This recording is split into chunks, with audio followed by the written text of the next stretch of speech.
శనివారం రోజు 27 యాలకులు తీసుకోండి. ఈ 27 యాలకులు ఒక 10 సెకన్లు కానీ 20 సెకన్లు కానీ నీళ్ళల్లో నానబెట్టండి. అంటే అవి కొంచెం మెత్తగా అవుతాయి.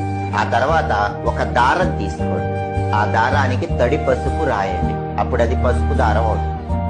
సూది తీసుకొని ఈ పసుపు దారానికి ఈ 27 యాలకులు కూడా గుచ్చి ఒక యాలకుల దండ తయారు చేయండి. దీన్నే ఏలా సుగంధమాల తో పిలుస్తారు. ఇలా 27 యాలకులు పసుపు దారానికి కట్టి ఒక మాలలాగా తయారు చేసి శనివారం రోజు మీ ఇంట్లో వెంకటేశ్వర స్వామి వారి విగ్రహం ఉంటే ఆ విగ్రహానికి, లేదా వెంకటేశ్వర స్వామి చిత్రపటం ఉంటే ఆ చిత్రపటానికి ఈ ఏలా సుగంధమాల అలంకరించి నమస్కారం చేసుకోండి. నమస్కారం చేసుకోండి.